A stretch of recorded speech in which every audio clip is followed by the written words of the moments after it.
We love doing what we do here. You get to taste something that has a lot of passion. When you've eaten Solomon's Gold, there is nothing else like it.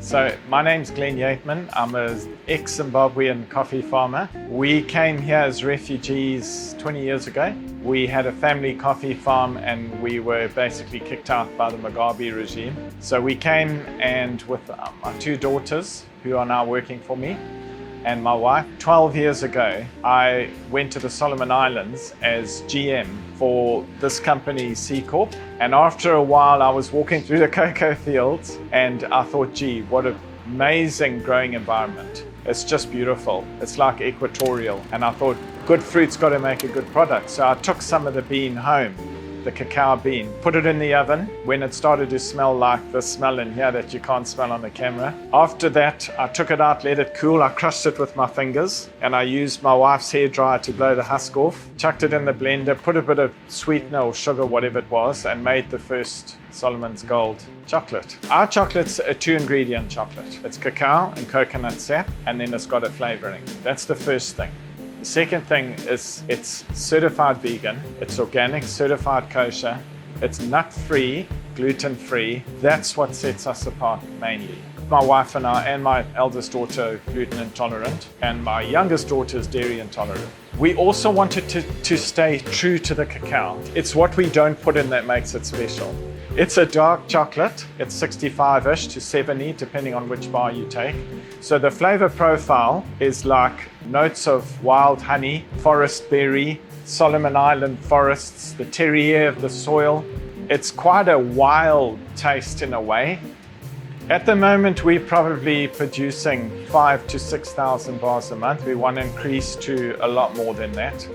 We've been in the Solomons since 2006. We support over 60 growers and their families. I worked there for 18 months with my family. I was involved hands-on with the people there. I even learned to speak a bit of the language. The better that the people do, the more recognition we get within the Solomon Islands, the longer it is that we can actually help the people there. People in the Solomons actually really like what we do for them. That's why they've allowed us to stay there.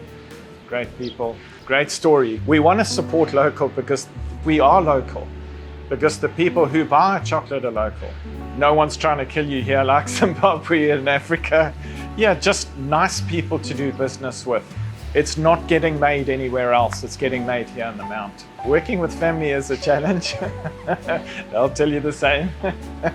It's great. I'm very proud of my family, I'm proud of my daughters. We've been through a lot. As far as the future, I'd love to hand it over to a degree to my family, my girls, and they continue the legacy. When we left Zimbabwe, the story ended. I want this one to carry on.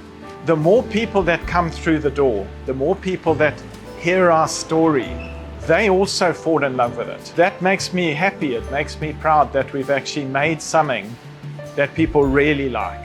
I love what I do. I'm very blessed to work with my family. I have to pinch myself every now and again to think how far we've come. Because when you're working every day with it, you don't see that until one of my daughters or someone will say to me, just stop and look around. That's what keeps me going. I love what I do. Who doesn't love chocolate?